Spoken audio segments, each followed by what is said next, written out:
My name is Sue Myers, and I'm the coordinator of our South Suburban Council at MoveOn.org. And for the last couple of months, we've been engaged in the campaign to save the American dream. And part of that includes creating jobs, which is really the #1 concern of most people, jobs and not cuts, which seems to be the way that they're thinking that maybe this is how we can fix the economy, by cutting programs that are important to people. We say, no, we need to invest in America, we need to invest in Americans, and that means creating jobs. So we are here today to ask our politicians, ask Washington to invest in jobs. For months, the politicians in Washington have been balancing the budget on the backs of working families rather than addressing the #1 concern of Americans, which is the jobs crisis. That's why we're joining with other members of the American Dream movement in a nationwide week of action this week to demand that the people in Washington focus on jobs, not cuts. And maybe some of you were at the rallies that we've had this week in Chicago. Stand Up Chicago did a fantastic rally on Monday. So there's actions happening all week this week, and this is part of that. Now, several weeks ago, as you may know, President Obama introduced the American Jobs Act. And in Illinois alone, if this were actually to pass, it would create 20,700 infrastructure jobs, which would be building roads, bridges. And since I'm a teacher, I'm a little, I favor this also. It would also create 14,500 new teaching jobs, which is very important because teachers have been cut, jobs have been cut a lot lately. Also, 14,000 jobs rebuilding the crumbling schools in Illinois alone. So Illinois would really stand to gain a lot from this bill if it was passed. In the House of Representatives, they're not even bringing this bill up. Eric Cantor, I believe, was quoted as saying it's dead on arrival. They're not even going to talk about it. And a recent poll, an NBC poll, Wall Street poll, people were asked what should be our nation's #1 priority. 48% of the people said building the economy, creating jobs. Others responded with health care. Others responded with immigration. These were the things that people thought were most important. But what did the House of Representatives spend their time doing today? Voting on banning abortion. Another abortion bill. This is their priority. So as you can see, they're out of touch. So this is the only way out of this economic hole that we're in, is to put people back to work. And to pay for it, we're asking that Representative Kinzinger support the Buffett rule, which would make millionaires and billionaires pay their fair share in taxes. Today, it was really interesting. Today, I was listening to the radio on the way over here, and Warren Buffett released his tax return. And it turns out that Warren Buffett last year made $62 million. His payroll tax was $15,300, which comes to about 17%. I don't know about you, but I think I paid a lot more than 17% in taxes.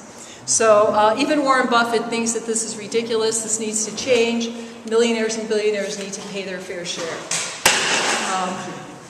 Polls say that 2/3 of Americans support higher taxes on the rich, and even more think Social Security and Medicare should not be touched either. Even 53% of Republicans think that millionaires and billionaires should be taxed at a higher rate.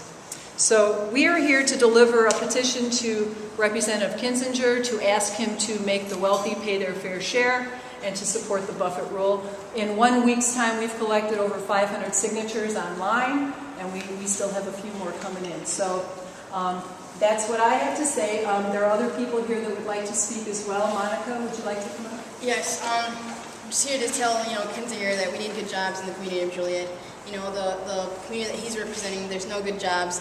The jobs out there, are through temp agencies, warehouses, paying minimum wage with no benefits, which is nothing. $8.25, $8.75, $8.50. That's not enough for my monthly expenses. Nothing. I'm unemployed. I've been unemployed for the past 2 years. Like I said, no jobs out there. I'm getting paid, I think, $200 every 2 weeks. My unemployment's about to be over. Also, it's nothing. I have to do outside jobs, outside things to help my family out. And I'm just here, we have to stand together, and just tell him we need good jobs in his community that he's representing.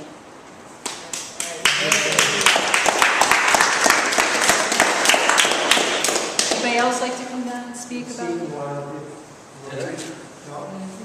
I broke down Warren Buffett's salary or income based on a 40-hour work week, and it was either $26,000 an hour or 37. I don't remember. But what's the difference? An hour. I'd like to say that Wall Street needs to go to jail. The people who put us in this position need to be accountable and be held by our laws, as I am and as all these folks here are. If we do anything wrong, we pay the price and we go on with our lives. These people destroyed our economy. They made out like bandits, and we pay for it. I'm losing my home. I have no job. I'm buying a bus, putting my stuff in there, and going out west. My dream after 30 years of working in Chicago is over because of phantom credit. That's what it's called, phantom credit. Okay? Everybody said I was worth this much. Everybody said I could take this much. Everybody offered to me no problemo. Then they turn around and say, oh, guess what? It isn't worth that. And you can't have it. And we want ours back. Well, how do I give it back to you when failed immigration policies allowed my job to be stolen? How can I pay you back when I have no job? And why would I pay a bank back after they've done this to me and my neighbors and the world, in fact?